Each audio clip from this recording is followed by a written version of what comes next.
Welcome to my channel. Subscribe, listen, and enjoy my stories every day. It was a chilly autumn evening when I received the message that shattered the stillness of my life. I had just settled onto our sofa, the one Alex and I picked out together during one of our spirited Saturday shopping escapades. My fingers were wrapped around a steaming cup of tea, the warmth a stark contrast to the icy chill that would soon creep into my bones. Miss you, my love. I want to repeat our hot night. The words blinked up at me from the glowing screen of my phone. At first, confusion swirled in my mind. Alex had kissed me goodbye this morning, her usual cheerful self as she left for work. Even now, I could hear the soft hum of her voice from our bedroom upstairs where she claimed to be sorting through emails. It must be a joke, I thought. Or perhaps a message meant for someone else, a wrong number. But the sender's name, Alex, and her unmistakable picture next to it dissolved any hope of this being a mere mix-up by strangers. Alex? I called out, my voice steadier than I felt. Her footsteps approached, light and unsuspecting. Yeah. She peeked around the corner, her brow furrowed slightly at the sight of my ashen face. Did you send this? I extended my phone towards her, the message still displayed. Her eyes widened as she read, and the color drained from her face.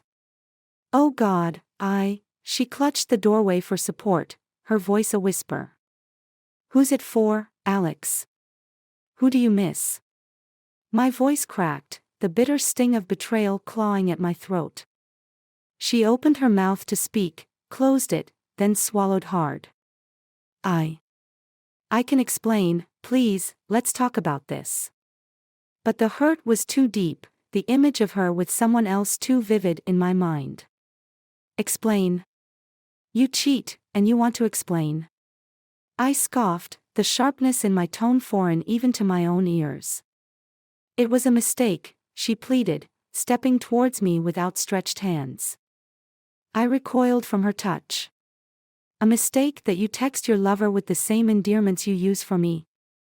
Her eyes shimmered with unshed tears, but the cold fury building inside me acted as a barrier against any empathy. I'm so sorry, she whispered. Sorry wasn't enough. Not this time. I need some air, I muttered, grabbing my jacket and heading towards the door. The night was dark and unwelcoming, much like the path my thoughts began to tread. As I walked through the empty streets, a plan began to form in my mind. Revenge, cold, calculated revenge that would match the ice now forming around my heart. If Alex thought her life would continue as if nothing happened, she was gravely mistaken. I would make sure of it.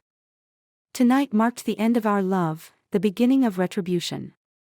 And as the chills settled deeper into my bones, I felt the first stirrings of a plan so dark it frightened even me. The city slept as I roamed its streets, each step echoing in the silence like a heartbeat, pulsating with the adrenaline that surged through my veins. The cold had seeped into my bones, but it was nothing compared to the frost encasing my heart. Thoughts of Alex's betrayal gnawed at me, each one a lash driving me forward into the night. I found myself outside a dimly lit bar, the kind of place we used to laugh about, saying it was too cliché for our sophisticated tastes. Tonight, it seemed exactly what I needed, a place to drown the sharp edges of my reality. Inside, the murmur of subdued conversations and the clink of glass filled the air. I settled at the bar, my back to the room, and ordered a drink. The bartender, a middle-aged man with a knowing look, slid a whiskey towards me without a word. As the liquid fire warmed me, my mind raced. I couldn't just walk away, not after what she had done. The idea of revenge consumed me, the need to make her feel this gut-wrenching pain. But how? My thoughts were interrupted by a light touch on my shoulder. I turned to see a woman with sharp features and calculating eyes. You look like you could use some company, she said, her voice smooth, almost soothing. Not tonight, I replied, turning back to my drink. She chuckled, taking the stool beside me. Bad night, huh? Want to talk about it? I hesitated, then figured why not. Maybe a stranger's perspective was what I needed. My wife cheated on me, I confessed, the words bitter. Her eyes widened slightly, then softened. That's rough. So, what's your plan? Plan? I echoed, the word hanging between us. Yeah, you gonna let her get away with it? She prodded, a hint of mischief in her tone. I shook my head, the idea of revenge resurfacing. I want to ruin her life. Make her regret ever crossing me. That's the spirit, she said with a grin. You know, sometimes a little scandal goes a long way. Ever thought about exposing her affair? Make it public, let everyone know what she's really like. The suggestion sparked something in me. Public humiliation would be a fitting response to the private agony she had caused. How would I even do that? I asked, intrigued despite myself. She leaned closer, her voice a conspiratorial whisper. Start with the basics. Gather evidence, texts, emails, whatever you can find. Then, when you're ready, let it all out. Social media, her friends, her family. I nodded, the plan taking shape in my mind. It was simple, yet devastating. Thanks for the advice, I said, feeling a strange sense of gratitude. She winked. Anytime. And hey, if you need a partner in crime, you know where to find me. Leaving the bar, the cold night air felt like a slap as it hit my face, but my resolve was firm. I would gather the evidence and expose Alex for the liar she was. Her world would crumble, just as mine had. As I walked home, the darkness felt less oppressive, filled now with the purpose of my newfound mission. Alex's deceit would be her undoing, and I would be the architect of her downfall. The chill in the air matched the ice in my heart, and for the first time since receiving that fateful message, I smiled. The morning light did little to warm the chill that had settled inside me. As the city stirred to life, I sat at my kitchen table, a fortress of paper and digital devices spread out before me. It was time to gather the evidence against Alex, each piece a brick in the edifice of her impending disgrace. My computer pinged, a notification. An email from Alex, sent to my address by mistake, intended for him, her other Alex.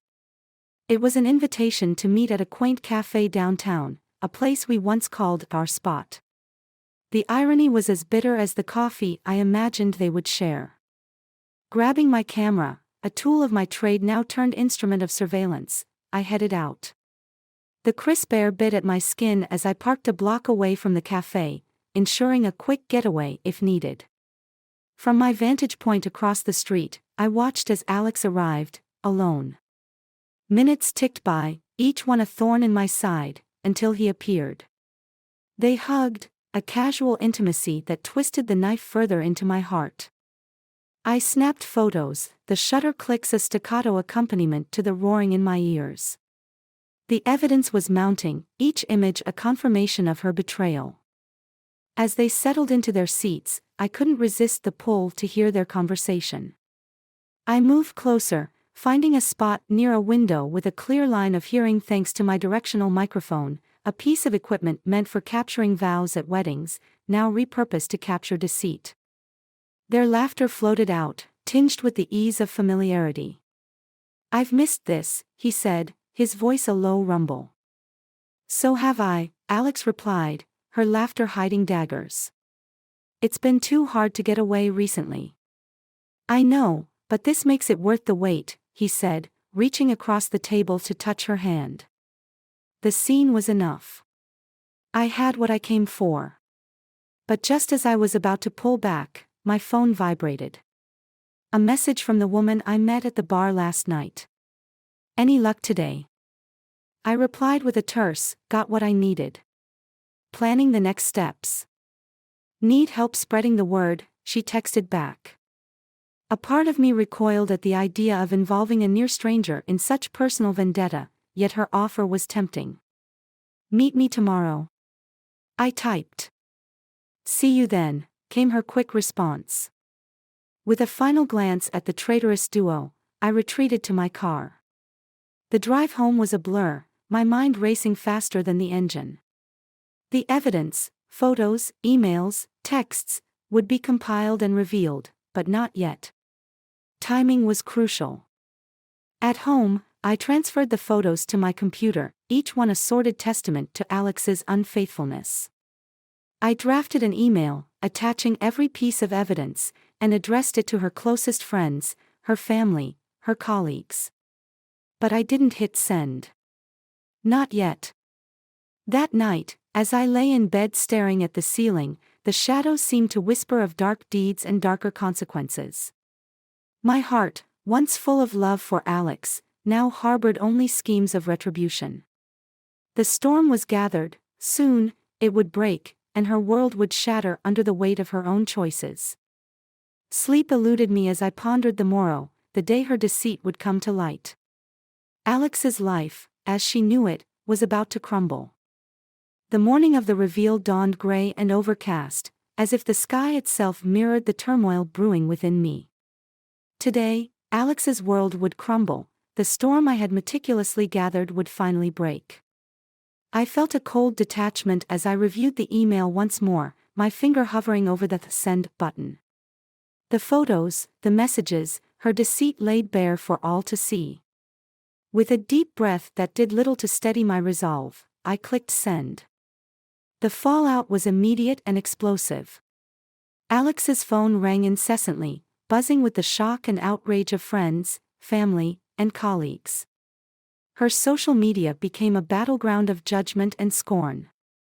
I watched from the shadows of my home office, the chaos unfolding through the screen as I monitored every fallout, every crack in her facade. I wasn't done yet. My next move was even more calculated. I had arranged for a large, anonymous package to be delivered to her office. Inside were printed copies of her texts and emails, adorned with a simple note: know who you trust. By the time she arrived at work, her secrets were the headline of office gossip, her professional reputation in tatters. But the deepest cut was yet to come.